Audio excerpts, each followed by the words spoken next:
আপনি আসেন সেজদায়, করতেছেন আল্লাহর ইবাদত, কিন্তু আপনার অন্তর গুনাহ করতেছে, অন্তর জেনা করতেছে। নামাজের মধ্যে আপনি জেনা করতেছেন, রোজা রেখে আপনি জেনা করতেছেন, ঠিক না ঠিক?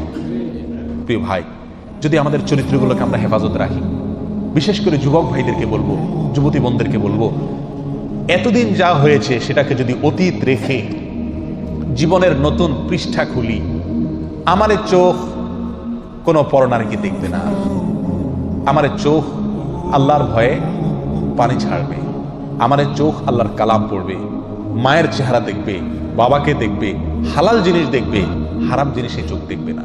এই প্রতিজ্ঞা যদি আমরা কোনো যুবক করতে পারি, কেমন যেন আমি জাহান্নামের পথ থেকে লাভ দিয়ে জান্নাতের পথে চলে আসলাম, কেমন যেন আমি জাহান্নামে পড়তে যাচ্ছি, সেখান থেকে ঝাঁপ দিয়ে জান্নাতের দিকে ঝুঁকে গেলাম।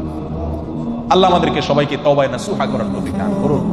প্রিয় ভাই, এই চোখের গুনাহ, এই চোখ দিয়ে যে হারাম জিনিস আমরা দেখি, এটা কত জঘন্য, এটা কত জঘন্য। এই অপরাধ, এর রেশ, এর প্রভাব, এর অ্যাকশন, এটা বহু সময় পর্যন্ত থাকে।